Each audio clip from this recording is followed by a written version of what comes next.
I'm going to explain a little bit of the degenerate behavior that I'm trying to get away from. But actually, I successfully got away from this degenerate behavior a long time ago, but it was something that happened. For example, okay, so for some whatever reason, probably because I'm a man, I just wanted to, hit everything with the D. I just wanted to hit with the D all into the live long day. You know what the feeling is.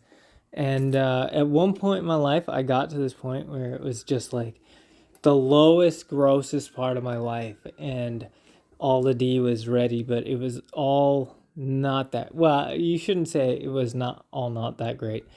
A lot of it was good. A lot of it was really bad. More of it was bad than was good. And no love was to be found. And so I remember getting with this one chick and, took her home and opened the package, and it is way under standard. And you're like, gonna hit it anyway.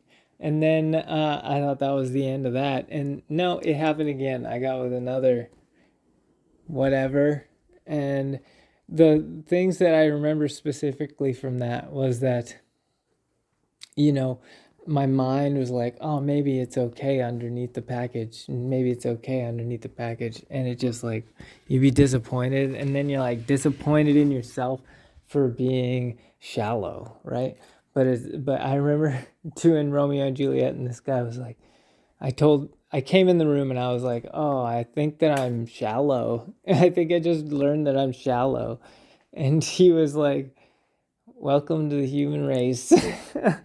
Oh man. And that's the funny part about it is like it's just the way it is, I guess. And I probably some other people are more shallow than me, but I'm shallow enough that it did not work. And then basically like they call it demisexual. I like straight up became that because it just didn't feel good or right ever again. And then it's weird because it plagues my dreams.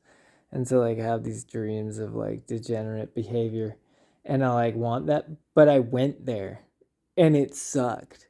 And so no amount of temptation is going to convince me to go back. Uh yeah, like I don't know, maybe that's part of growing up, but like the older I get, there are heaps and heaps of things that I do not enjoy at all, and many things in that list I never did like, and there are a lot of things on that list that I didn't like, and I did because I thought that I had to because that was the custom. When uh, I was observing in my 20s, into my 20s, kids growing up who would be like, I'm never going to go to the bar. At 19, they didn't want to go to the bar. That's the drinking age, right? And then the very next year, 20 hits, and they're all in the bar all of a sudden.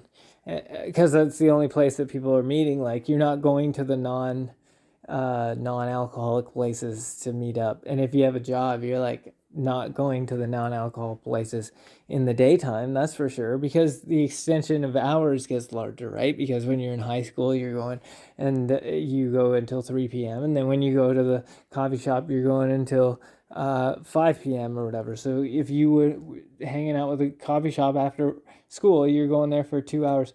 Now you're out of school, you're working the whole time.